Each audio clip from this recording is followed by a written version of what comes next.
Consiglio Comunale del 28 aprile 2016, la parola al segretario per l'appello. Buonasera. Bassetto Paolo, assente giustificato. Botteon. Carnelos. De Reggian Antonio. Darcier Caterina. De Bastiani Alessandro. De Valier Fabio. Dus Marco. Fasan Bruno.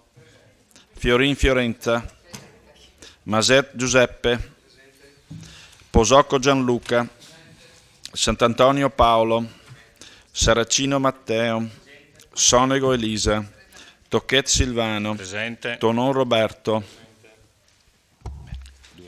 15 presenti, 2 assenti in questo momento della seduta. Consiglieri Darè e Bassetto. Gli scrutatori, Dus, Darcier e Posocco, danno la disponibilità.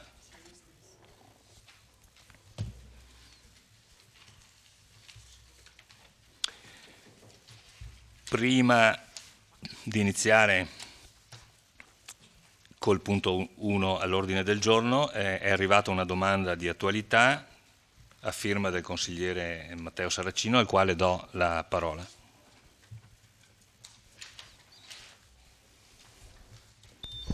Sì, grazie, buonasera a tutti. La mia domanda di attualità verte sull'inquinamento delle acque da FAS, stato della situazione a Vittorio Veneto. Come riportato negli articoli, acqua allarme in 13 comuni, acqua sospetta in 13 paesi, veleni un conto da 1,5 miliardi, incubo FAS nella Marca niente rischi, acque contaminate, allarme nei comuni della Marca. L'inquinamento delle acque da PFAS riguarda gran parte della regione e anche la provincia di Treviso. Non essendo chiara la situazione per quanto riguarda il nostro comune, anche per i valori discordanti delle percentuali PFAS riportati nei diversi articoli, Partecipare Vittorio chiede al sindaco come l'amministrazione si sia mossa presso gli enti proposti per valutare la condizione delle acque del nostro territorio, acque sotterranee e dell'acquedotto, con particolare attenzione su quali siano i pozzi presso i quali sono stati fatti i prelievi e i corrispondenti valori di PFAS riscontrati. Grazie. Consigliere, Assessore Costa, prego a lei la parola. Sì, grazie, buonasera.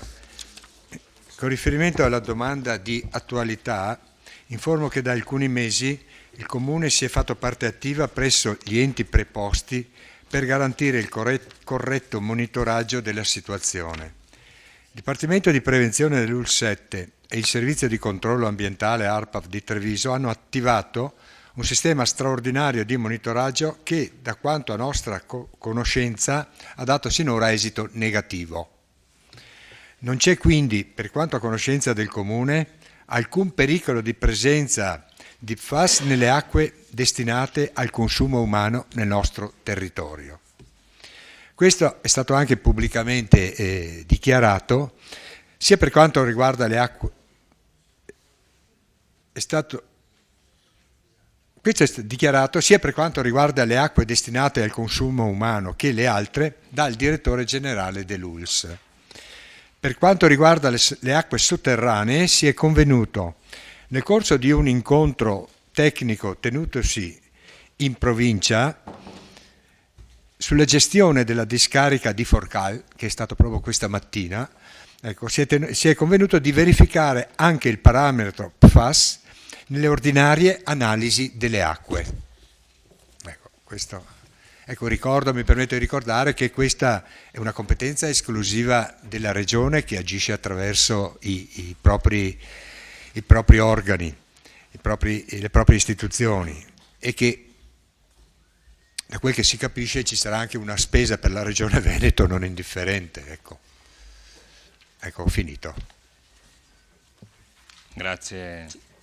Ringrazio la risposta, e l'importante è che siano tutelati i cittadini tramite il sindaco. Grazie. Grazie. Consigliere. Punto numero 1 all'ordine del giorno, comunicazioni. Provvedo io stesso a leggere la lettera del Collegio dei Revisori inviata al sottoscritto, che io ho provveduto a girare al consigliere Darè, sulla sollecitazione che il consigliere stesso aveva fatto presente il dottor Sbalchiero nel Consiglio Comunale del 12/4/2016. Il consigliere Darè, nel corso della riunione del Consiglio Comunale del 12 aprile 2016, ha sollecitato la risposta da parte del Collegio dei Revisori alla richiesta di approfondimento dello stesso avanzata in ordine a problematiche relative all'inquadramento del personale alle dipendenze dell'amministrazione comunale. Osserviamo che l'articolo 239 del TUEL prevede alla lettera A l'attività di collaborazione con l'organo consiliare secondo le disposizioni dello Statuto e del Regolamento. Il comma 5 dell'articolo 92 dello Statuto Comunale prevede che il Collegio dei Revisori è tenuto a valutare le denunce dei consiglieri comunali su fatti afferenti alla gestione dell'ente, provvedendo agli accertamenti ritenuti necessari e riferendone al Consiglio in sede di relazione periodica. Con l'occasione intendiamo precisare che, a nostro avviso, il collegio non può essere attivato su semplice richiesta del singolo consigliere avente finalità informativa, ma è pronto ad intervenire a seguito di denunce dei consiglieri su precisi fatti ritenuti censurabili, valutandone preliminarmente la apparente fondatezza. Ciò premesso, il collegio ha comunque inteso approfondire la tematica sollevata dal consigliere Darè nel corso della riunione tenutasi in data 21/3/2016, verbalizzando quanto di seguito riportato. Il collegio chiede alla dottoressa Luisa Gatto, responsabile della unità risorse umane, informazioni relative al corretto inquadramento del personale dipendente nella categoria D1, con particolare riferimento al possesso dei requisiti previsti. Quanto sopra, tenuto anche conto dei rilievi sollevati dalla Corte dei Conti, Procura regionale presso la sezione giurisdizionale del Veneto, in merito alla carenza dei requisiti in capo ad un ex dipendente inquadrato nella citata categoria D1. La dottoressa Gatto, richiamate le disposizioni di cui all'articolo 4 del CCNL del 31 marzo 99 in materia di progressioni verticali, l'articolo 5 del DPR 268 dell'87 in materia di norme per il reclutamento del personale e riserva dei posti per il personale in servizio di ruolo, nonché l'articolo 6 della legge 127 del 97 in materia di concorsi riservati al personale dipendente, attesta che i dipendenti comunali inseriti nella categoria D1 e non in possesso di laurea hanno avuto regolare accesso sulla scorta della normativa citata. Il collegio ringrazia la dottoressa Gatto per le informazioni ricevute. Quanto sopra esposto, la preghiamo di rendere noto quanto da noi accertato al consigliere Darè. Distinti saluti, il Collegio dei Revisori. E quindi io ho provveduto a inviarle la lettera. Vedo con piacere che dopo 9 mesi mi si dice che devo rivolgermi alla dottoressa Gatto. Ringrazio il collegio per la velocità della risposta e naturalmente mi riservo di fare altre valutazioni e altre interrogazioni su questo preciso punto. Grazie consigliere. E punto 2 all'ordine del giorno, convalida deliberazioni consigliari dalla numero 41 al 48 del 30/11/2015. Consigliere, le ho già passato la parola, prego. Ringrazio Presidente. Come ho già ribadito in riunione di capigruppo, sono venuto solo per evidenziare che, come ho anticipato al Presidente, ritengo che anche questo punto numero 2 all'ordine del giorno di oggi sia illegittimo come lo era la convocazione del Consiglio Comunale del 30/11/2015. E questo perché, come ho rappresentato il Presidente e l'Avvocato Carnellos, lo stesso non rispetta, fra le altre cose, il mio diritto di prendere parola e posizione su ciascun punto all'ordine del giorno del 30/11, perché la discussione va semmai rifatta per intero e per ciascuna delibera. Neppure sono presenti fra i documenti messi a disposizione gli atti inerenti ai punti oggetto di questa impropria sanatoria. Per cui, come comunicato con il Presidente, chiedo formalmente il ritiro del punto numero 2, ovviamente impregiudicato lo stato della discussione del TAR sul ricorso presentato. La ringrazio. Grazie consigliere. L'articolo 52 prevede che può essere concessa la parola ad un oratore per gruppo. Consigliere Saracino, vedo che lei si è prenotato, anzi era già... Sì, ero già da prima, ma Era nessun già- problema, 2 parole le faccio. No, e si è prenotato o no? No, beh, senz'altro le faccio perché insomma mi sembra giusto adoperarmi per il Consiglio Comunale e per i cittadini. Niente, io sono d'accordo sul ritiro del punto, anche perché leggendo l'impianto di delibera ci sono dei passaggi che onestamente non sono chiari e obiettivamente quando si parla che si riconosce la sussistenza di un possibile profilo di irregolarità è meglio che venga chiarita la situazione prima di procedere, visto che legalmente i consiglieri sono responsabili di ciò che votano. Grazie. Grazie consigliere.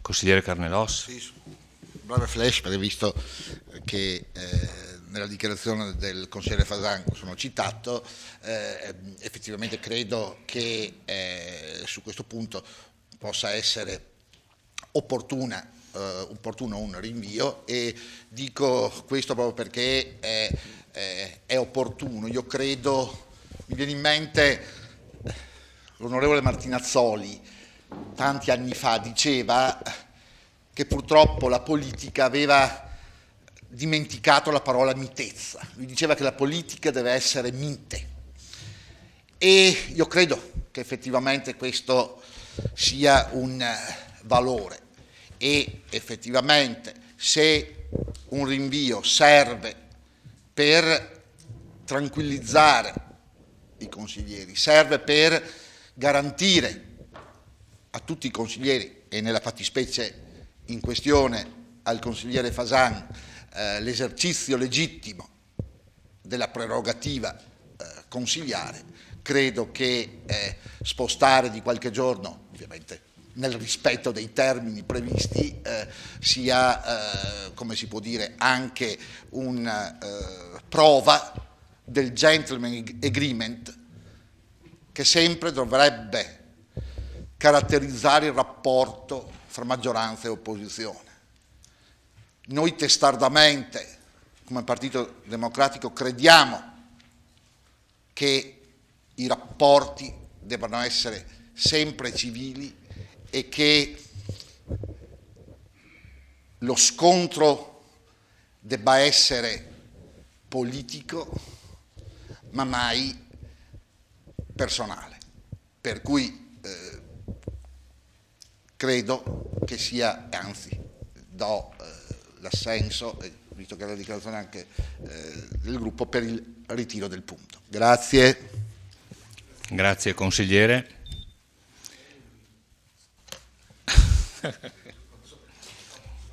Non ci sono altre richieste di intervento, per cui metto in votazione il ritiro. Favorevoli? E contrari? Un attimo. Sono 15 presenti in questo momento. Rimetto ai voti. Favorevoli? Contrari? Astenuti? Nessuno, quindi unanimità. Il punto numero 2 viene ritirato. Punto numero 3. Rendiconto della gestione per l'esercizio finanziario 2015, approvazione. Do la parola all'assessore Napol per presentare la delibera.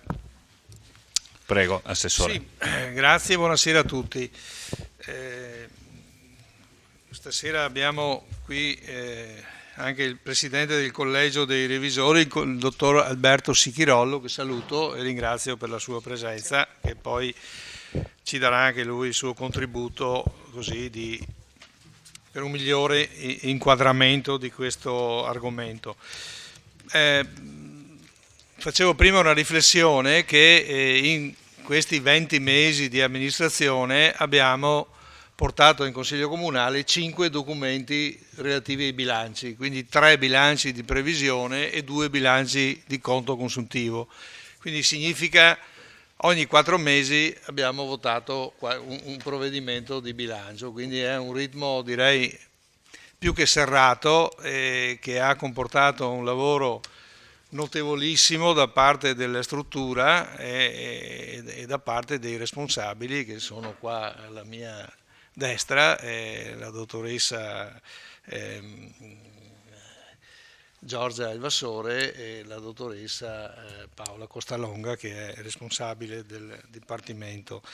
È stato un grosso lavoro, ripeto, che negli ultimi mesi poi si è incrementato con l'introduzione delle nuove normative legate al bilancio armonizzato e al DUP che abbiamo confezionato nei mesi finali del 2015 e poi portato in approvazione nei primi mesi del 2016. Quindi questa sera si chiude e si tira un po' il fiato rispetto a tutti questi passaggi così importanti.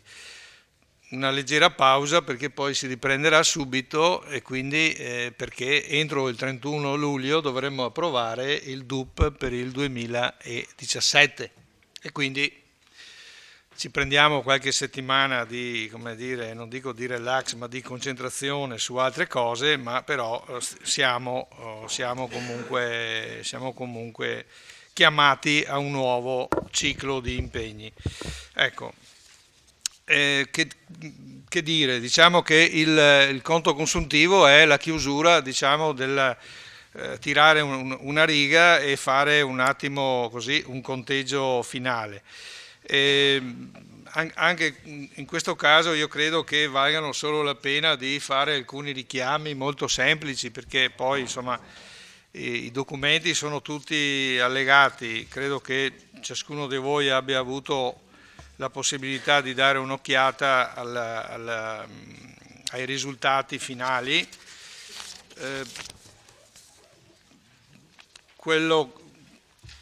Quello che volevo un attimo solo segnalare era che come risultato ad esempio dell'avanzo di amministrazione abbiamo quest'anno un avanzo abbastanza elevato che è di 4.684.863, che è derivato dal fatto che in sede di bilancio preventivo del 2015 abbiamo fatto un riaccertamento straordinario dei residui attivi e passivi, partendo, come dire, andando all'indietro anche di molti anni, proprio in previsione e in funzione del nuovo ordinamento legato al bilancio armonizzato, che poi nel corso degli anni dovrebbe almeno tendere a produrre residui zero, fondamentalmente. Ecco.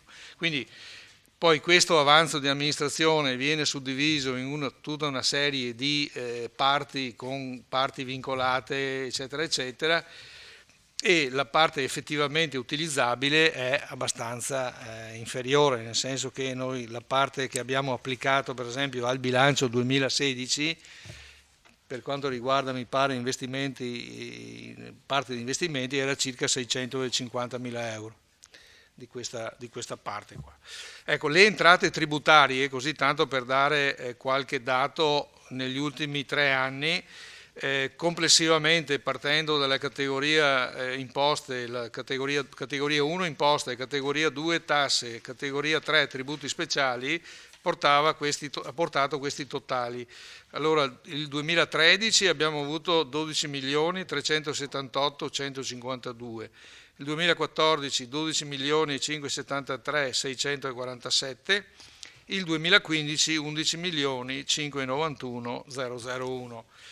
Ecco, anche questi dati un po' ci danno un po' la misura del momento di difficoltà che stiamo attraversando tutti quanti. Un altro dato che magari così ci fa un po', ci dà la fotografia anche delle difficoltà che coinvolge il settore dell'edilizia, facendo riferimento agli contributi sui permessi di costruire, gli oneri di urbanizzazione. Allora nel 2013 abbiamo avuto 485.000 euro 0,25, nel 2014 412.442, nel 2015 275.464, quindi si è andati calando in maniera significativa. Per il 2016 mi pare che abbiamo previsto un recupero attorno ai 350.000 euro, però siamo sempre su cifre molto molto basse che ci danno il senso proprio di una situazione di difficoltà che sta vivendo, come dire, l'economia e il settore delle costruzioni in particolare. Un altro ambito sul quale così è sempre bene richiamare l'attenzione è diciamo così, l'ambito dei servizi a domanda individuale, quindi partendo da asilo nido, colonie climatiche, centri sportivi, mense, musei, servizi cimiteriali, uso locali di proprietà, gestione teatro da ponte. Ecco, tutto questo insieme di servizi produce un incasso di 1.041.630, dei costi che sono 2.460.000 e una differenza a carico della fiscalità generale del Comune per 1.418.000.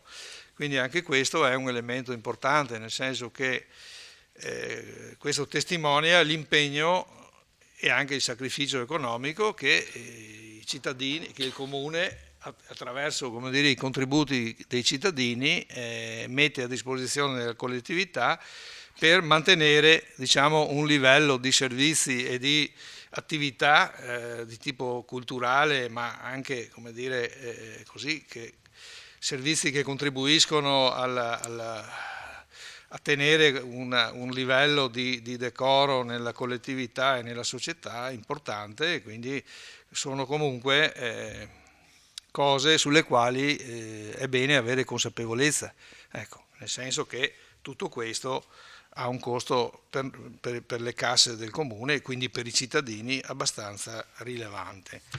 Le ultime cose sulle quali volevo fare una brevissima digressione, ecco, i dipendenti comunali sono in costante calo. 2013 avevamo 168, 2014 165, 2015 159 e ulteriori uscite ci saranno nel 2016. Ecco, questo, diciamo, da un lato produce dei benefici, chiamiamolo così, per le casse del Comune, nel senso che non ci sono stipendi da pagare, dall'altro lato ci apre dei problemi importanti perché le problematiche che la struttura del Comune deve affrontare in termini di risposta ai cittadini tendono ad allargarsi e noi, la struttura invece tecnica e degli uffici amministrativi e quant'altro, tende a ridursi. E quindi, ecco, questo è un altro tema che così dovrà essere affrontato nella maniera migliore nei prossimi anni. Ecco, un'ultima cosa,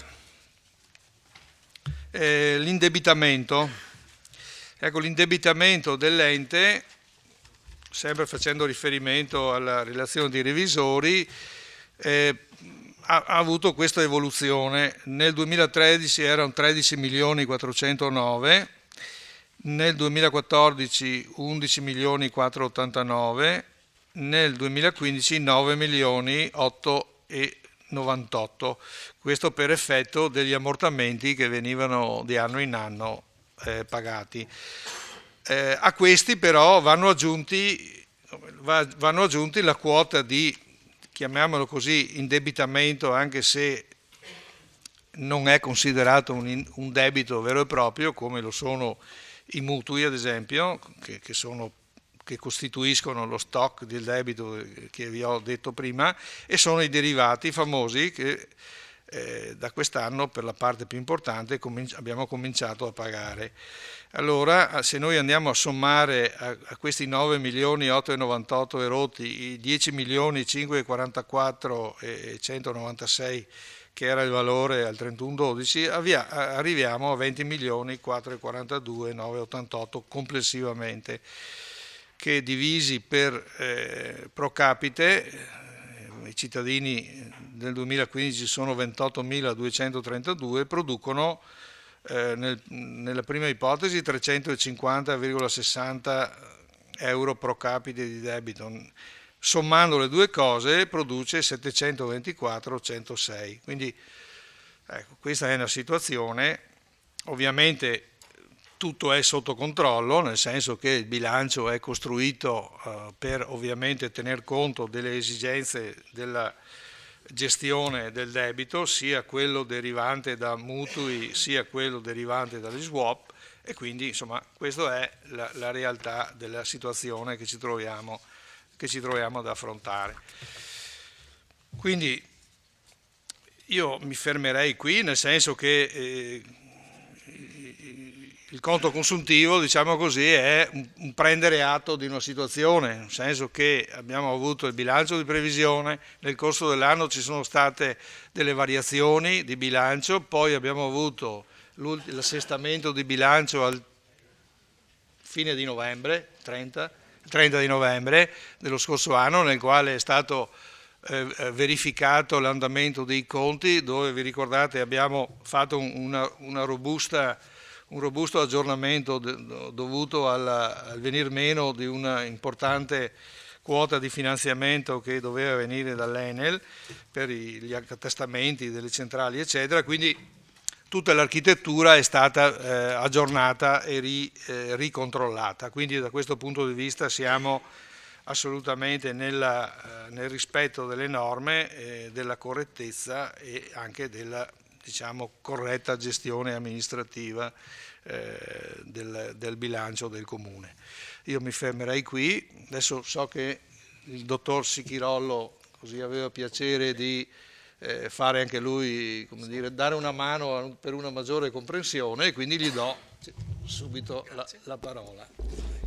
Grazie, sì, un breve intervento sperando che possa essere utile e lasciando perdere la lettura integrale del documento che era ovviamente a disposizione di tutti quanti già dal 7 aprile 2016, quindi può essere stato letto insomma da chi magari poteva avere interesse a fare questo, ma qualche considerazione si può fare, anche perché è vero che è meno entusiasmante magari un conto consuntivo rispetto a un bilancio di previsione, perché qui non c'è da pensare al futuro, no? Che è una cosa che entusiasma di più e coinvolge di più, ma semplicemente si tratta di vedere, ma è altrettanto importante, oltre che necessario anche questo approccio, è necessario vedere quello che è successo nell'anno oramai chiuso. Quindi è meno entusiasmante, ma è un obbligo, e quindi questi numeri devono essere visti e magari anche brevemente commentati. Quello che si può dire, ecco, velocemente, che vediamo alla fine del 2000, per quanto riguarda la gestione di cassa, alla fine del 2015 un saldo positivo di 985.000 euro, che coincide ovviamente con le disponibilità che sono custodite da Unicredit, che funziona da tesoriere di questo ente, e al di là del numero che non è assolutamente indicativo, ma quello che si può dire è che anche in questo esercizio non si è fatto ricorso a anticipazioni di cassa. Si può dire che l'ente con le proprie forze, ecco, grandi o piccole che siano, ma gestendo adeguatamente le proprie entrate e le proprie uscite, gestendo questi flussi, ce la fa con le proprie forze senza dover ricorrere all'aiuto esterno, che peraltro sarebbe anche previsto, visto che il contratto di tesoreria ha anche questa possibilità di attingere a fonti esterne. Ma questo non è successo, il che vuol dire che non sono neanche nati oneri per la gestione di questa scopertura, quindi che non ci sono interessi passivi legati a questa evenienza. Un secondo elemento, se può essere interessante, è che in termini strettamente di competenza c'è un disavanzo di 960.000 euro. Questo bilancio non è però così facilmente o immediatamente paragonabile con quelli degli esercizi precedenti, perché certe definizioni sono nuove o certe definizioni vecchie non necessariamente corrispondono a quelle che per consuetudine si era abituate a sentire, nel senso che sono state, come magari sapete, ecco, vengono introdotte delle modalità diverse, dei principi contabili che stabiliscono, ecco, modalità diverse di rilevazione dei fatti e degli accadimenti di questo ente, che portano a una frattura, per così dire, tra il passato e quello che sarà il futuro. Ovviamente in tutti gli esercizi che verranno, applicando alle medesime regole di recente introduzione, il paragone tra un anno e l'altro sarà non solo più facile, sarà immediato, trattandosi di grandezze del tutto omogenee, no? Per esempio, quando parlavamo prima si sentiva dire di questa voce e un po' si corre subito con l'occhio a questo risultato, che è un po' un risultato di sintesi evidentemente, no? L'avanzo di amministrazione o il disavanzo di amministrazione, si vede eppur essendo la dicitura uguale a quella del passato evidentemente, ma la costruzione è cambiata per via di un approccio diverso che vede incluso con l'applicazione di questi nuovi principi, il fondo pluriennale e vincolato. Si trova una esplosione rispetto agli esercizi precedenti, ma è un'esplosione per la non paragonabilità dei dati. Se noi guardiamo il risultato di amministrazione degli anni precedenti, il 13, 1,7 milioni per dire, il 14, 600.000 euro circa, troviamo 4.600.000 euro nel 2015, che è una cosa che salta indubbiamente agli occhi, ma che in buona misura trova spiegazione da questa nuova posta di recente introduzione, ma che dopo diventerà una posta abitudinaria anche nei futuri esercizi, dovuta al fondo pluriennale vincolato, cioè a un approccio diverso sul criterio della competenza. Infatti, se noi guardiamo questo risultato così abnorme, mi viene da dire, no? 4.684.000 euro, ma questo si sgonfia o si trova appunto ad essere vincolato, segregato in un cassetto, sia per una parte accantonata per 772.000 euro, e questo deriva sostanzialmente dal fondo crediti di dubbia e difficile esazione, perché i crediti all'attivo vengono iscritti nella loro interezza, ma siccome si sa che non sempre ai crediti corrisponde una totalità di incasso, ecco che allora prudenzialmente o su base statistica si introduce il fondo crediti di dubbia e difficile esazione. E un altro numero importante in questo primo accantonamento è l'accantonamento per contenzioso per cause civili in corso, no? Mi pare rimasto invariato rispetto al numero del bilancio precedente, quindi non c'è stata un'evoluzione particolare nelle controversie in essere. Ecco, la stima è questa, evidentemente, per aver lasciato lo stesso numero. Ma oltre a questa parte accantonata, c'è un primo cassetto in cui una parte di questo enorme avanzo viene necessariamente segregato. Ce n'è un'altra ancora, che è la parte vincolata, allora, che vede come numero principale questo fondo pluriennale vincolato finale, che allude al sostenimento di spese, all'effettivo sostenimento di spese negli esercizi successivi. Questa ridimensiona il risultato di amministrazione così come viene per la prima volta così esposto in questo documento, e lo ridimensiona a un livello così più accettabile o più consueto rispetto ai numeri che in precedenza più o meno si era abituati a sentire. Infatti lo ridimensiona a 654.000, ecco, questo è il numero paragonabile con quelli che erano i risultati peraltro positivi delle gestioni precedenti, 2013 e 2014, facendo un po' di cronistoria, laddove nel 2013 c'erano 869.000 di avanzo disponibile, no? E nel 2014 117.000, nel 2015, come dicevamo, 654.000. Ma ecco, fatte queste considerazioni, ritorna a livelli umani, ecco, e non più siderali, questo numero che aveva invece una esplosione. Ecco. Per quanto riguarda la gestione dei residui, anche questi vanno a confluire nel risultato di amministrazione, che sostanzialmente è dato, come si vede dallo specchietto a pagina 10, ma la costruzione appunto è uguale a quella degli esercizi precedenti, dal fondo di cassa finale, quelli 985.000 cui si era accennato prima, più residui attivi meno residui passivi. Ecco, questo è lo sbilancio che porta a questi 4,6, che è un numero molto grande, ma che trova spiegazione da nuovi concetti introdotti nel frattempo. Qualche altra considerazione andando più avanti, mi permetterei di soffermarmi velocemente su ecco un altro dato. Si parlava, aveva accennato il consigliere, l'assessore aveva accennato anche agli oneri finanziari che in parte sono, chiamiamoli interessi passivi, sono quelli sui mutui che sono stati accesi e che sono in regolare ammortamento. Abbiamo detto anche che non ci sono interessi passivi dovuti ad anticipazioni di cassa, perché non ve ne sono state.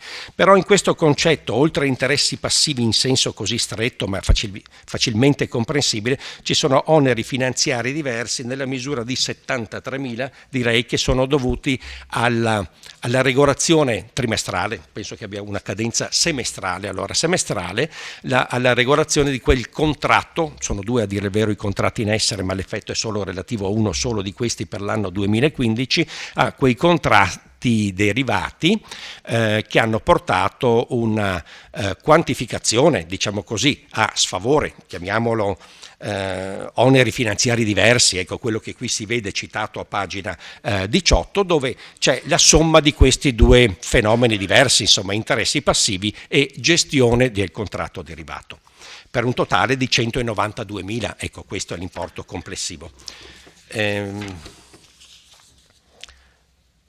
Sì, mi soffermo un attimo su questo concetto e sulle modalità di calcolo che sono state adottate del fondo crediti di dubbia esigibilità. Come detto prima, non tutte le entrate, magari fosse così, ma non tutte le entrate determinate nella maniera corretta trovano, e questo lo spiega anche la storia, insomma la storia pregressa agli anni precedenti, trovano, se sono appunto da importi da incassare, trovano una effettiva percezione, no? Perché sicuramente una parte di questi, e quindi c'è un metodo per calcolare, e il calcolo di questa, chiamiamola percentuale, o di questo fondo crediti di dubbia esigibilità che fronteggia appunto da quell'altra parte l'ammontare dei crediti esposti al nominale, ammonta in questo bilancio a 341.000 euro all'incirca, ecco, lasciando perdere i rotti.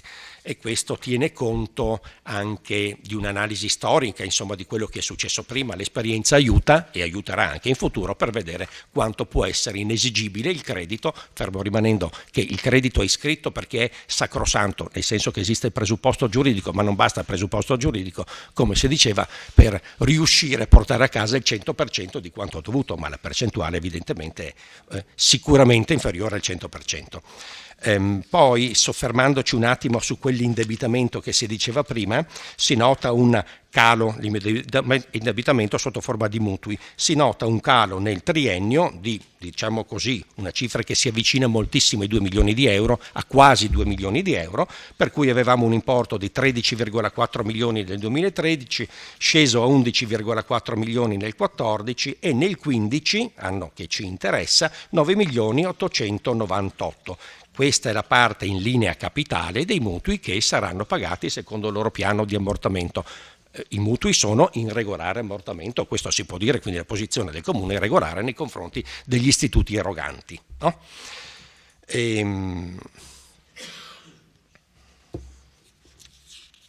Gli esborsi quindi si aggirano su 2 milioni e 100 all'incirca di anno in anno per la restituzione di quanto dovuto.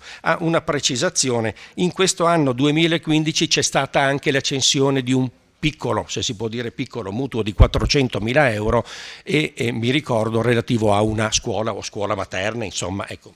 Lo sapete meglio voi, insomma, quindi c'è questo fenomeno che non c'era nei 2 anni precedenti, quindi in un certo senso c'è stato uno sgonfiamento nel 2015 per via del rimborso, ovviamente in linea capitale di quanto dovuto, e c'è stato un incremento dei 400.000 che sarebbe poi il nuovo indebitamento, l'unico caso nuovo indebitamento dell'anno 2015.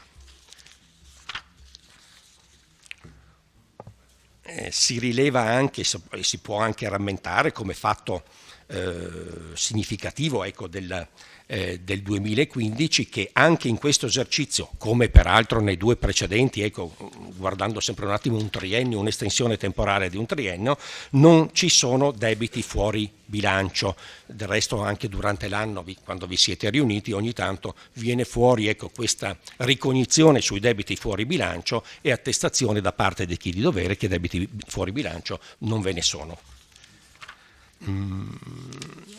Voglio anche dire che oltre a questa esposizione numerica più o meno consueta, anche se magari ci sono delle novità, ecco, rispetto magari alle versioni degli anni precedenti, oltre a questo esiste anche una documentazione più di tipo aziendalistico, ecco, infatti non per niente si chiama conto economico, dove similmente alle aziende si simula quelli che possono essere i costi e ricavi, prima parlavamo più che altro, non so, di entrate e uscite o di spese, ecco, i costi e ricavi di pertinenza dell'esercizio con i relativi ammortamenti, determinando e simulando un risultato, no? Un esercizio contabile ma necessario, cioè nel senso che è previsto anche questa la redazione di questo documento, che termina, ecco, con un, chiamiamolo utile se fosse una società, oppure il risultato economico di esercizio positivo di 323.000 euro. Ecco.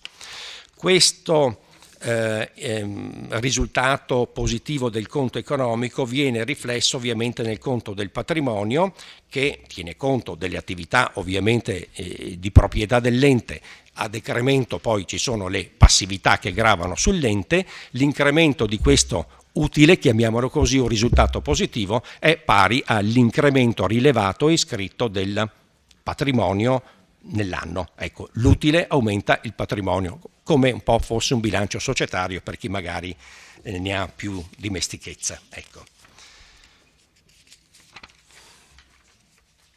Quindi esposti questi numeri e visto anche il rispetto, forse dico una cosa in più che mi ero dimenticato, ma guardavo l'andamento delle spese correnti, è una cosa che ha accennato appunto anche l'assessore. Le spese correnti è un po' come dicevo la benzina che occorre per fare muovere la macchina o una macchina complessa come è la macchina comunale.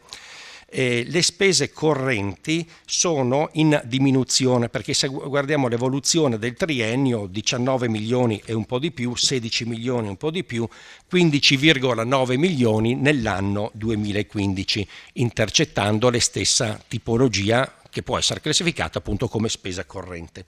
E mentre altre spese sono invariate o possono anche essere in aumento, ecco, non necessariamente sono uguali da un anno all'altro, ecco, notavo questo decremento del personale, ma anche per via del blocco di legge e della pensione, cui credo sia giunto qualcuno, ecco, non credo che ci siano altri casi di fuoriuscita di personale se non la quiescenza, insomma, penso, e infatti si rileva, ecco, siccome un numero abbastanza significativo che va a spostare questo totale delle spese correnti, vedo che il personale da 5,9 milioni del 2013 a 5,7 del 2014 a 5.475 migliaia nel 2015, e del resto aveva detto anche l'assessore i numeri, 2 o 3 unità, quelle che sono, mi pare che 2 o 3 unità in meno nel corso dell'anno, e credo forse anche per la naturale, ecco, le naturali vicende della vita, credo anche che ci sia qualche altra fuoriuscita anche quest'anno, come è naturale che sia, e quindi l'incidenza, ecco, del costo del personale si trova, ecco, se può essere interessante, ecco, si è decrementato in questa maniera. E quindi verificati i numeri, che sono i numeri più che propositivi del futuro, sono i numeri di questo recente passato che si è chiuso al 31/12, e non avendo nessun'altra osservazione, ecco, vi ringrazio rifacendomi al contenuto della relazione a cui accennavo. Grazie a voi. Grazie molte, dottor Sicchirollo. Allora, apro il dibattito.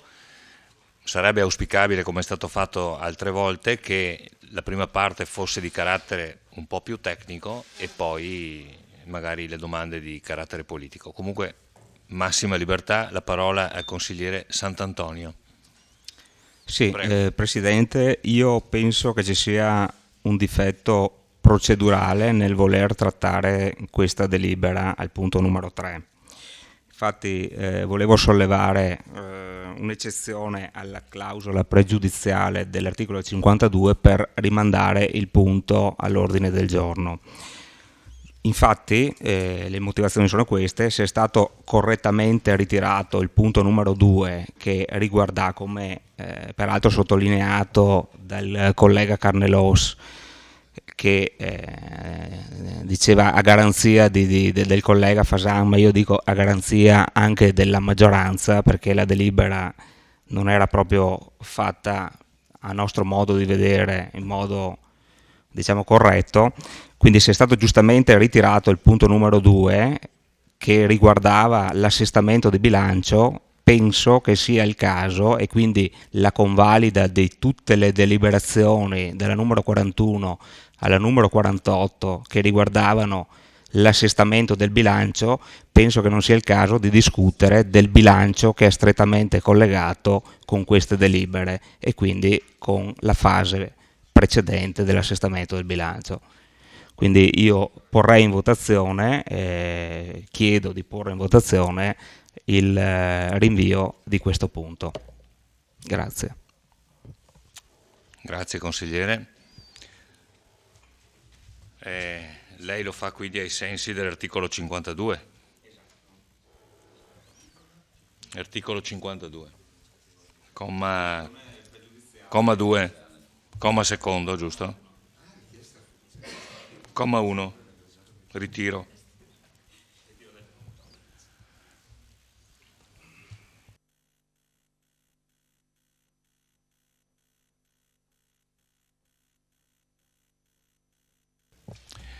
Allora,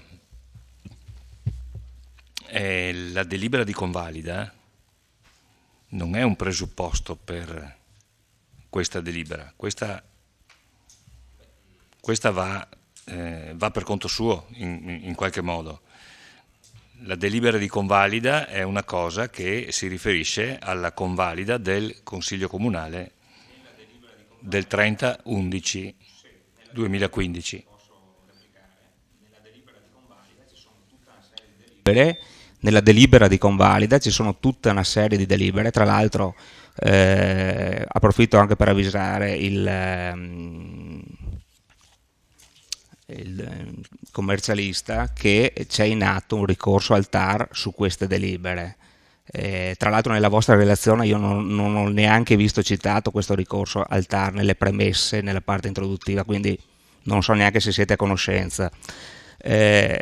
Tutte queste delibere, dalla 41 alla 48, fanno riferimento a un bilancio di assestamento del 30 dell'11. Lo stesso bilancio con cui, voglio dire, è strettamente collegato al bilancio, diciamo, consuntivo, perché voglio dire, tutte le fasi del bilancio a step sono collegate una con l'altra, ed anche su questo bilancio abbiamo appena diciamo così, ritirato una delibera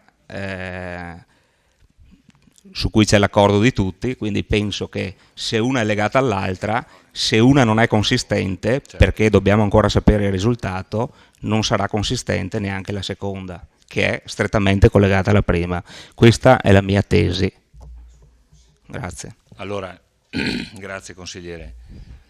A norma di regolamento devo concedere la parola ad un oratore per gruppo per non più di 3 minuti e poi mettere in votazione. Ricordo solo che la legislazione parla di non dà una scadenza per la convalida a cui facevamo riferimento al punto 2, quindi può essere fatta anche in un altro momento. Comunque apro il dibattito. Se dobbiamo inventare, invento anch'io e quindi apro il dibattito, prego.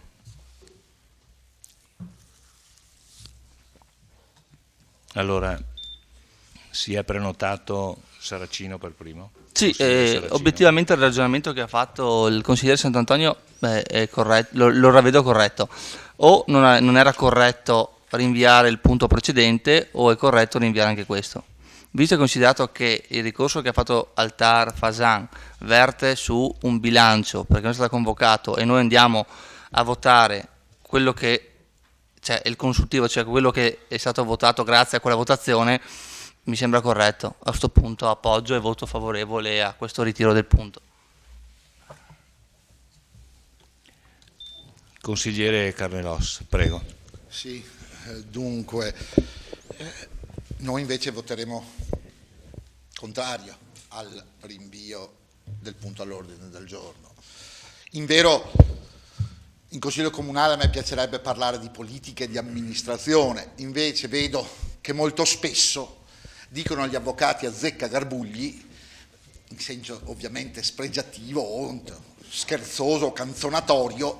Evidentemente anche i consiglieri di opposizione a sto punto piace fare gli azzecca garbugli. Allora dico che l'impostazione del consigliere Sant'Antonio è erronea o quantomeno opinabile sotto il profilo della legittimità. Primo, perché gli atti amministrativi finché esistono godono della presunzione di legittimità.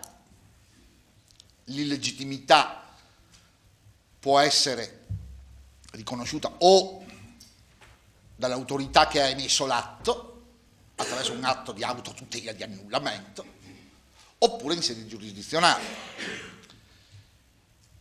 E nel caso in esame questo non sussiste.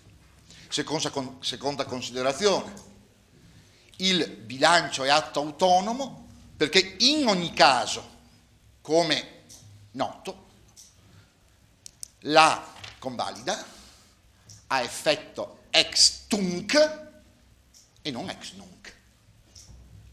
Quindi, cioè da allora e non da ora.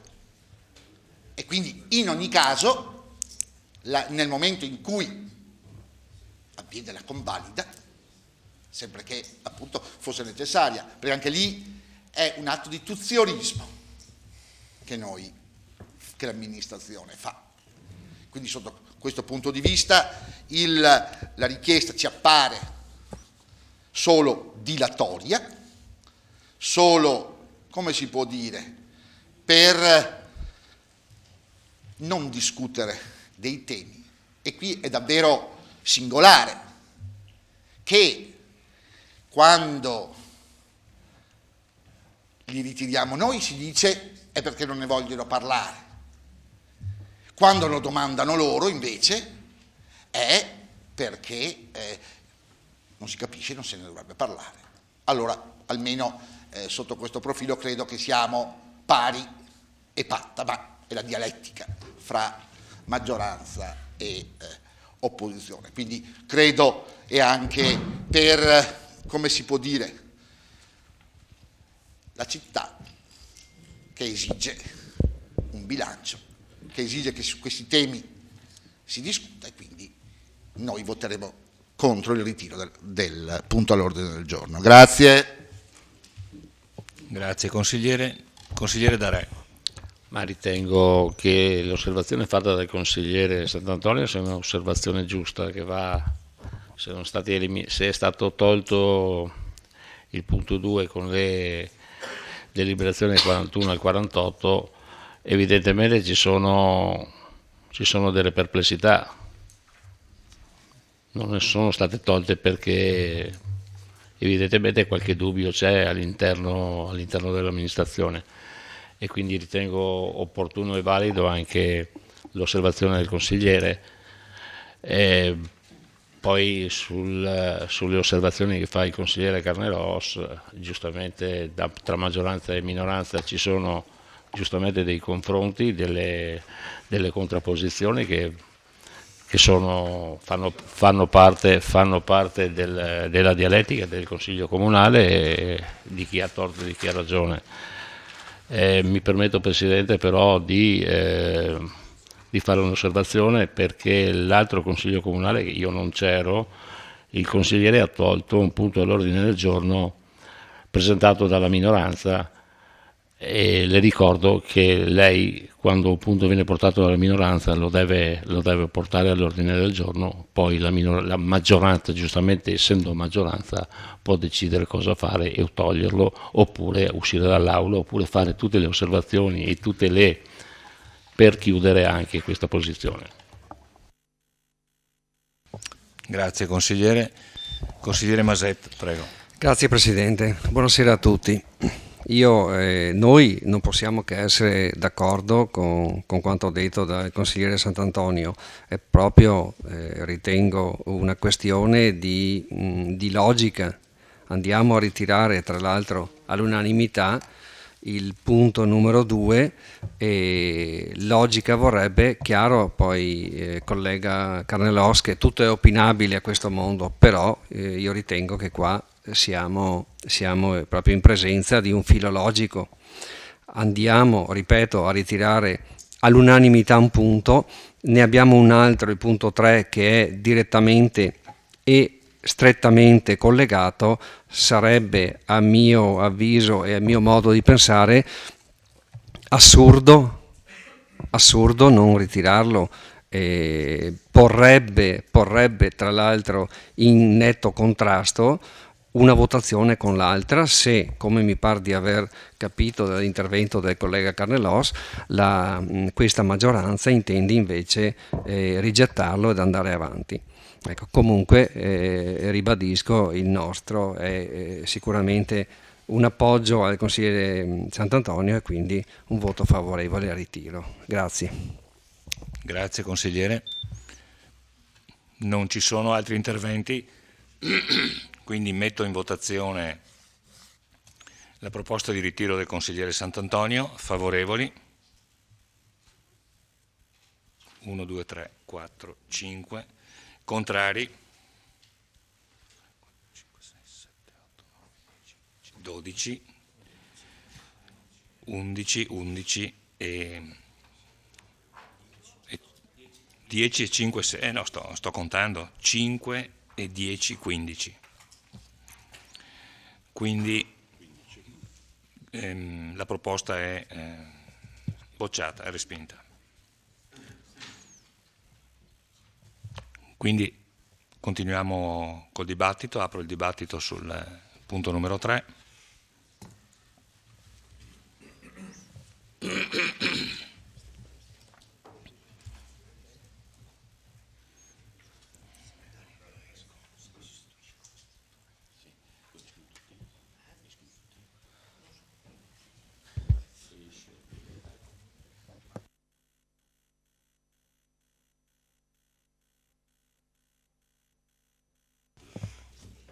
Allora dobbiamo rinominare uno scrutatore. La minoranza non c'è. Allora, consiglieri di minoranza, Saracino compreso, hanno lasciato l'aula, quindi a questo punto 2, 4, 6, 8, 10 consiglieri presenti, quindi 5 hanno lasciato l'aula, siamo in 10. Chi si offre come scrutatore? Fiorin, quindi Fiorin, Darcier e Dus sono gli scrutatori.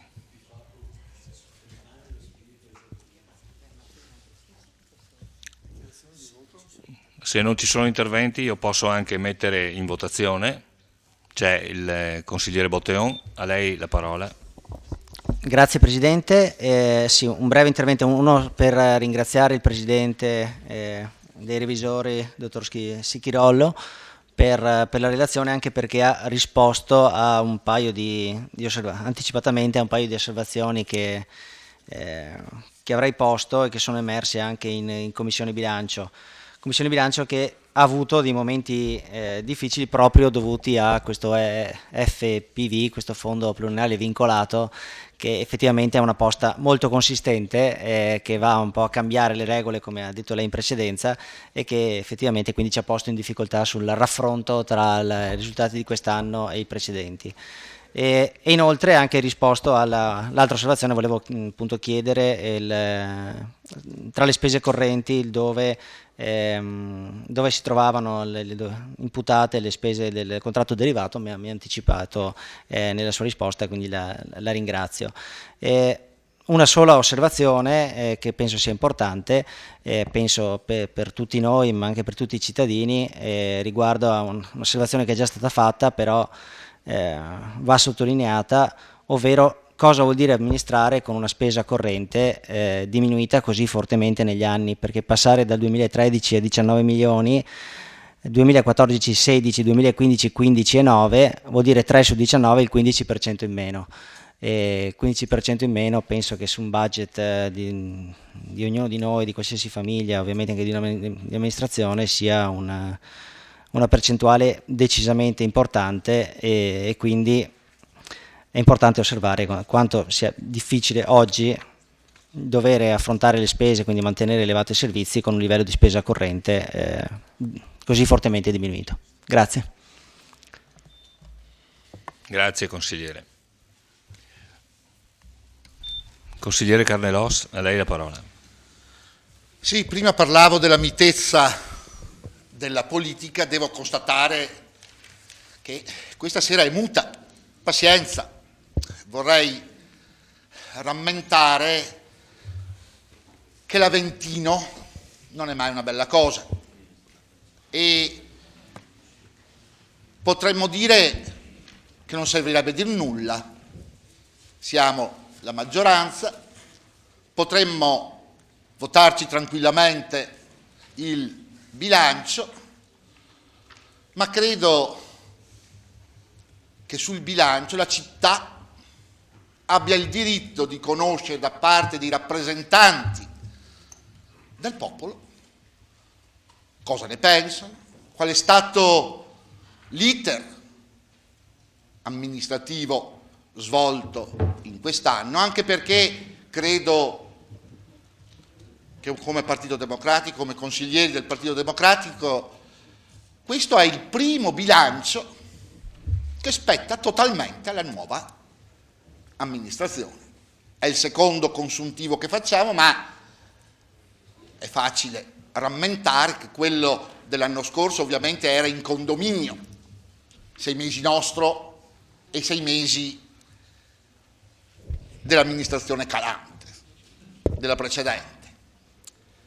E allora alla città, alle cittadine e ai cittadini va detto che questa è la nostra prima patente, il primo bollino. Ciascuno di noi è tesserato, qualcosa, quello degli alpini ogni anno mi portano il bollino da attaccare e noi attacchiamo il primo bollino con questo bilancio. E pur nella sinteticità dell'intervento, credo che sia importante qualche dato ai nostri cittadini. Il Presidente, mi fermi, perché non avevo domande, perché siccome si doveva fare il primo giro, lei mi fermi quando è il primo giro e dopo farò il secondo. Ancora 11 minuti, consigliere. No, non li do per tutti, no, per carità, sennò altrimenti, per carità. Allora, dicevo, il revisore dei conti ci ha illustrato la freddezza dei dati, alla politica compete quello di dare l'anima a quei dati. E qual è l'anima? Beh, diceva il revisore dei conti, le spese correnti diminuite. Allora, da un punto di vista della buona amministrazione, si dice sempre che è importante il controllo della spesa corrente. Ecco, noi l'abbiamo fatto. È vero? Si potrebbe dire, in tempi di vacche magre è necessario farlo. Vero? Anche questo. Ma la cosa più importante da rilevare è che se i cittadini, le cittadine, da molte parti, anche dalla pubblica opinione, e in questo caso intendo dire non solo della nostra città, ma dell'Italia, ci dicono risparmiate, la famosa spending review. Ecco, noi l'abbiamo fatta. Noi abbiamo diminuito le spese correnti, non abbiamo, come si può dire, dato adito alla necessità di aumentare il prelievo fiscale. Questo l'assessore probabilmente se l'è dimenticato, oppure perché non è vanitoso e non ha voluto dirlo, ma la fotografia di questo bilancio passato ci dice che rispetto al passato non €1 è stato chiesto in più per quanto riguarda ovviamente la fiscalità comunale ai cittadini. Io credo che questo sia importante. Qualche altro dato. L'assessore indicava prima le spese effettuate per quello che io chiamo il welfare, la cultura, e a pagina appunto 22 notavo una cosa importante. Si diceva, o tante volte si dice in quest'aula, le famose consulenze, le spese della politica, le spese della rappresentanza, le missioni qua, i fiumi di denaro. E noi vogliamo rassicurare i cittadini che quello non sta di casa da noi, o almeno, essendo amministratori noi, saremo oculati. E non c'è Saracino, ma glielo dico, che in altri consigli comunali ha, ovviamente, perché fa parte, come si può dire, della retorica da certe parti, sulle spese delle consulenze, aveva ragione. Ed è una cosa importante. Nel 2000, aspettate un attimo, pagina, studio e consulenze, rendiconto 2009, le consulenze e studi 309.000, il limite imposto per quest'anno era 37.000, numeri sono freddi, ma se ci volete leggere la buona volontà, qui la si vede, 309 contro 37.000 come limite. Nel 2015 l'amministrazione in consulenze e studi 24.107. Credo che siano stati bravi. Fermo restando, ancora non c'è Saracino, che se per caso serve la consulenza sull'acqua la facciamo, perché poi sono quelli che predicano contro le consulenze, ma poi quando c'è una necessità bisogna farla, se c'è bisogno per l'acqua la faremo, ovviamente, naturalmente essendo oculati. Missioni, e quando si delle missioni, sapete, dicono i consiglieri di maggioranza o di minoranza, gli amministratori girano, corrono, auto blu.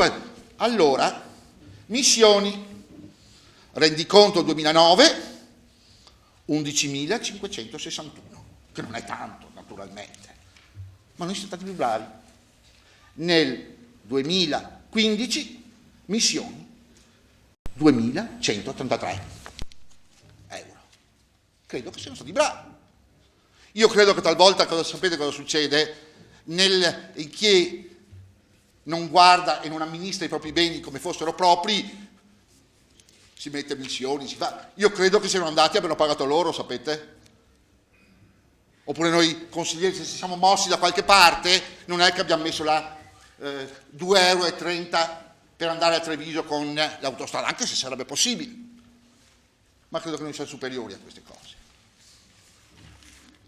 Spese di rappresentanza. Anche qui forse ci potrebbero dire che sbagliamo, perché abbiamo fatto spese di rappresentanza 67,20 euro. In realtà poi ci dicono non vi vedono, sì, sono parchi sotto questo punto di vista. E credo però che piuttosto di apparire, e qui viviamo nell'epoca dell'apparire, sapete? Perché la rappresentanza si potrebbe anche comprare la trasmissione in qualche radio, in qualche TV e far starnazzare qualche nostro assessore dicendo quanto bravo è, quante cose abbiamo fatto. Noi no, 69 euro in tutto. Credo che sia una cosa positiva. Il nostro stato sociale, qui a dire la verità credo sia importante, perché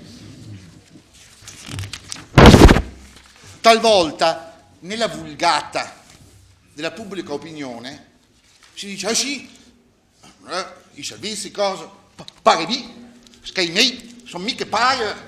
In realtà, giustamente, perché il nostro è uno Stato sociale e la nostra Costituzione ha certi valori, ed è giusto che interveniamo in tutti attraverso la fiscalità generale, ma non è che nei servizi noi cittadini paghiamo tutto di tasca nostra, ma ci aiuta la collettività intera, perché qualcuno dice le mense paghen, ho diritto, è vero, si paga, ma per la mensa è coperto con quello che ricaviamo il 71%, l'altro 30% ce lo mettiamo tutti insieme, ce l'ha messi il comune.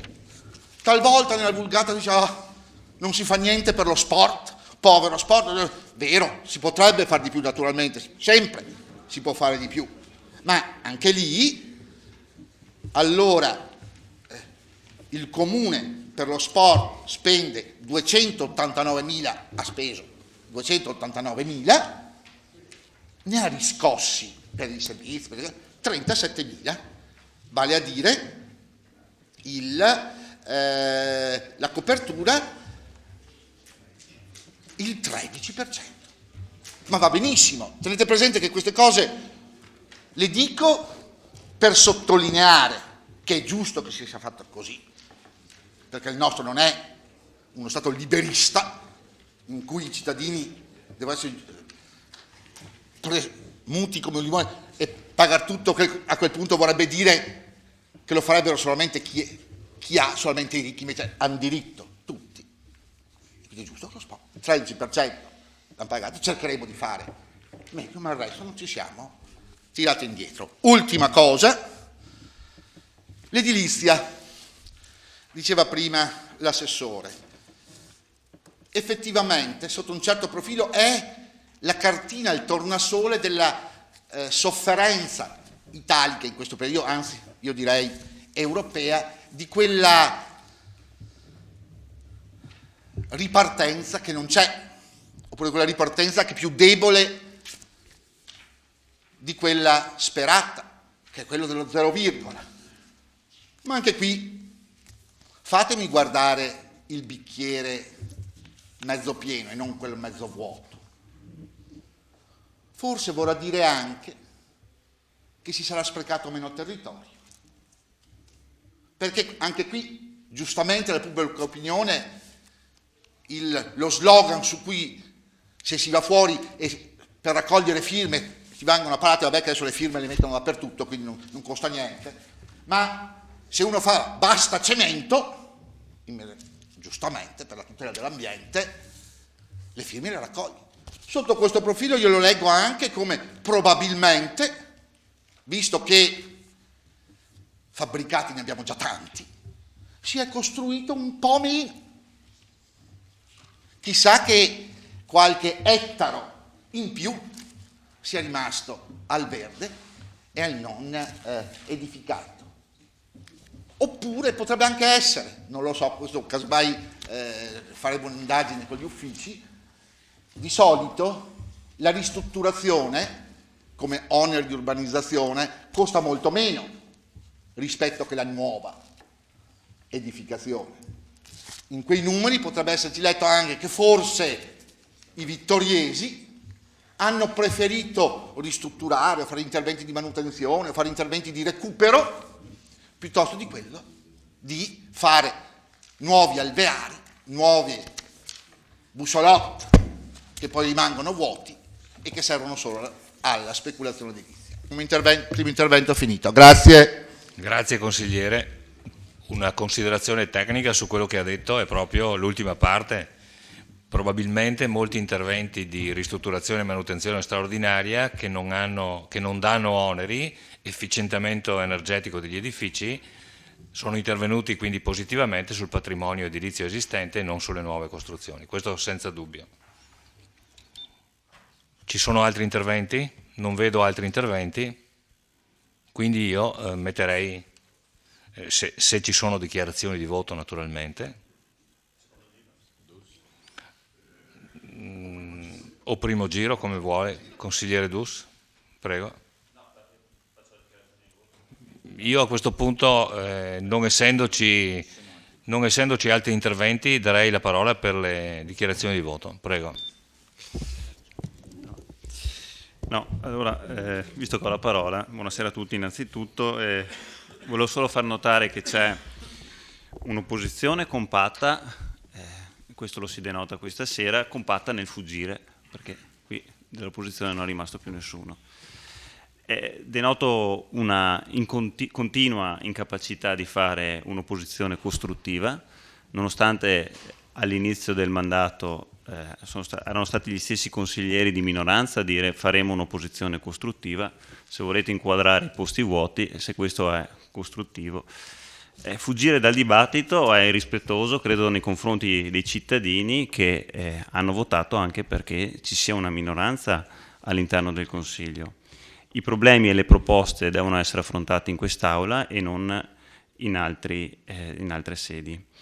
I disertori un tempo erano puniti e adesso in politica saranno gli elettori a giudicare. Detto questo, credo che come consiglieri di maggioranza sosterremo fortemente questo bilancio votandone a favore. Grazie consigliere. Consigliere Botteon, vedo.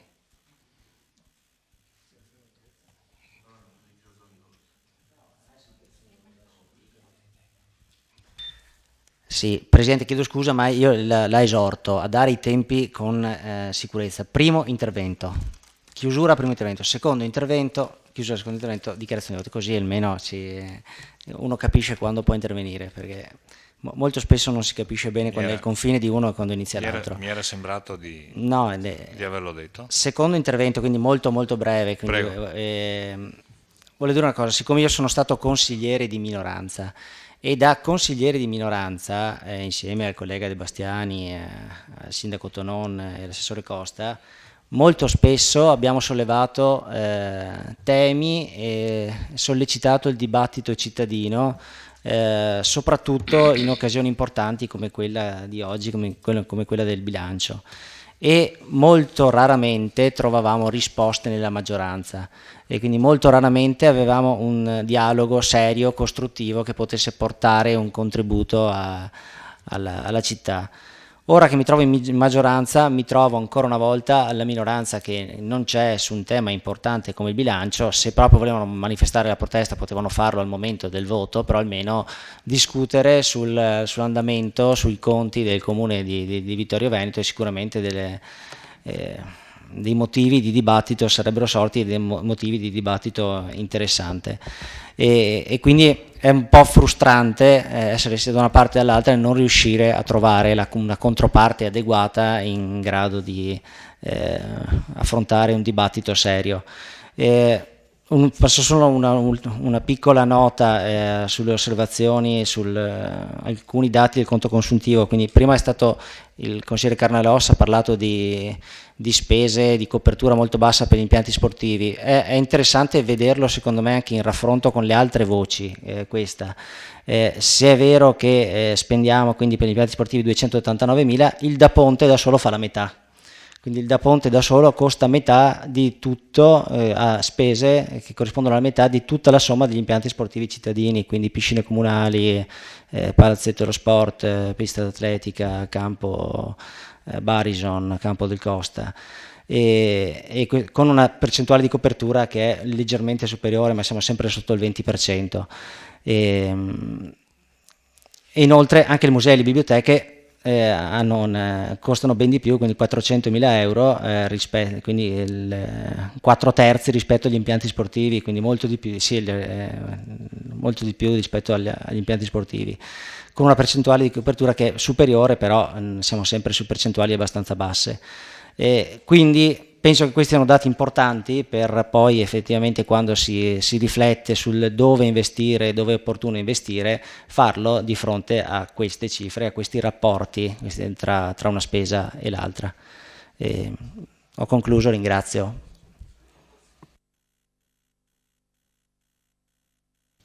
Grazie consigliere. A questo punto mi chiede la parola l'assessore Napoli, Sì. e accedo volentieri.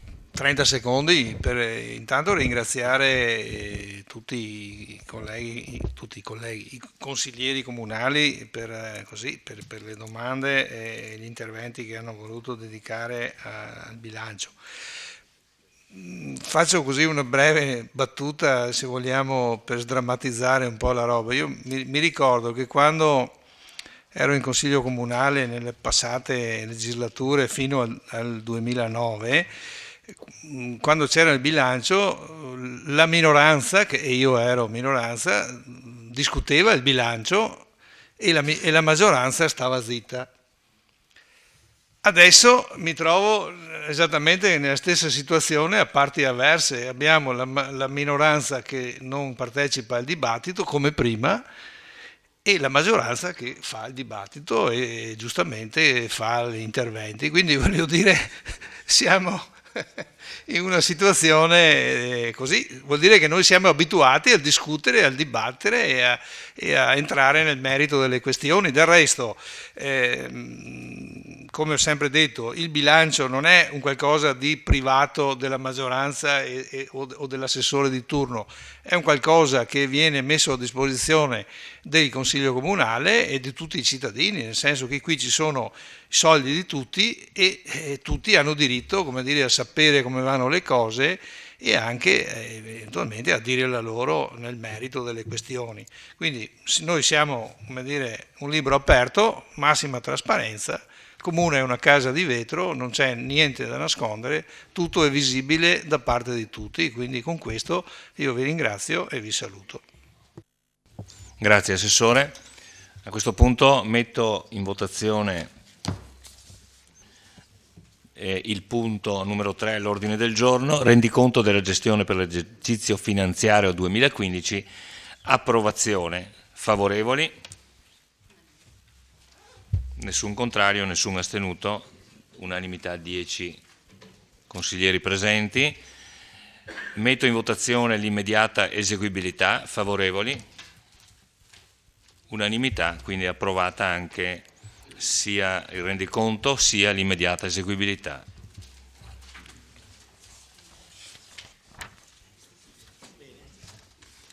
Naturalmente ringraziamo il dottor Alberto Sichirollo per la presenza e per la molto esauriente spiegazione.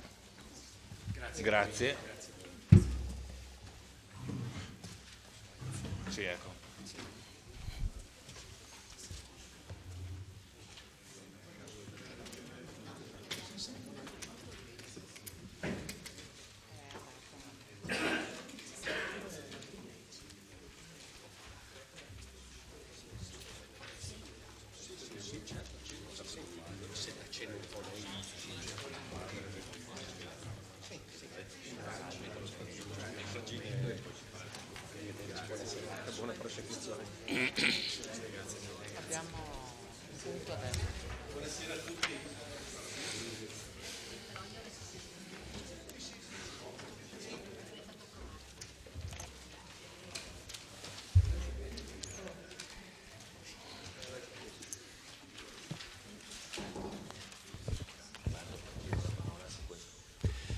Allora, punto numero 4 all'ordine del giorno, variante 2016 al SUAP ditta Vinitonon SRL in deroga allo strumento urbanistico vigente ai sensi articolo 3 legge 55 del 2012. Parere.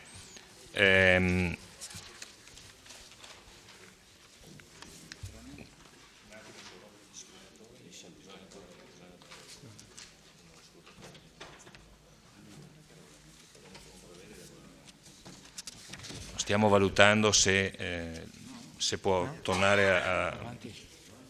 Ecco. Quindi no, gli scrutatori sono già stati nominati prima, quindi possiamo procedere. In questo momento ci sono 13 consiglieri presenti. Mi date la conferma? Sì. Allora, la parola per la spiegazione al Sindaco Tonon, prego. Grazie, buonasera a tutti. Si tratta di una variante a un SUAP già visionato e passato in questa sede, in questo Consiglio Comunale nel 2013.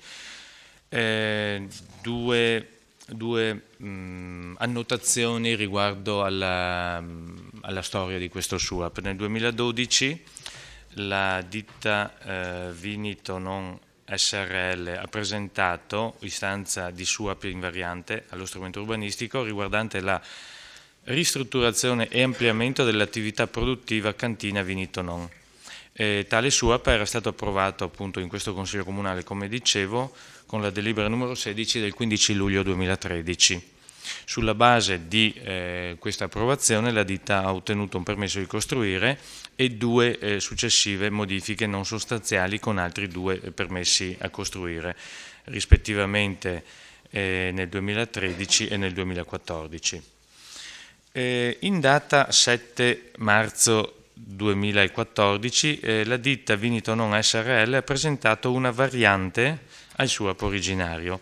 Tale proposta è stata verificata in sede di conferenza dei servizi e sempre in tale sede di conferenza dei servizi i contenuti della variante sono stati verificati rientranti nei parametri di deroga allo strumento urbanistico.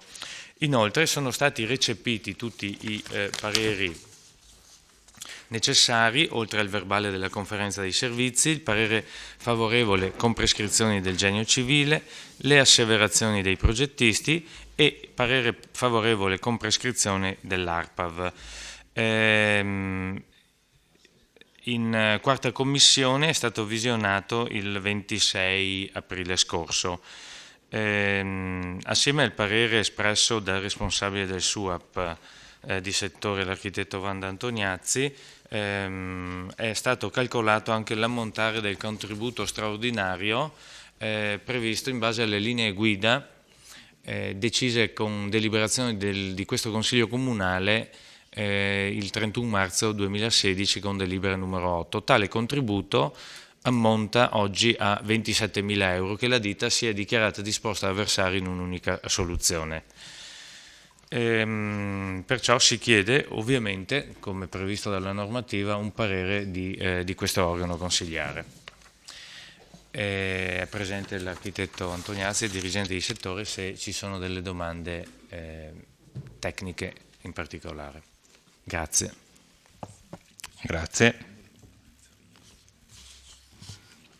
Apro la parola ai consiglieri per questo punto all'ordine del giorno.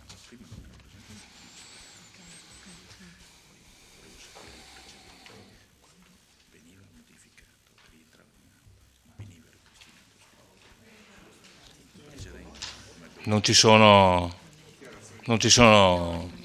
interventi, eventuali dichiarazioni di voto? Non ci sono dichiarazioni di voto, quindi metto in votazione il punto 4 all'ordine del giorno, variante 2016 al SUAP ditta Tonon Vini, in deroga allo strumento urbanistico vigente ai sensi legge, articolo 3 legge regionale 55 del 2012. Favorevoli? Contrari? Astenuti 0, quindi 14 favorevoli, nessun contrario. È assente consigliere Fasan e consigliere Saracino. Metto in votazione l'immediata eseguibilità. Favorevoli? Contrari? Unanimità, nessun astenuto, 14 contrari. 14 favorevoli. Esaurito l'ordine del giorno, dichiaro chiusa la seduta, ringrazio i consiglieri, gli assessori e i tecnici presenti. Buonasera a tutti.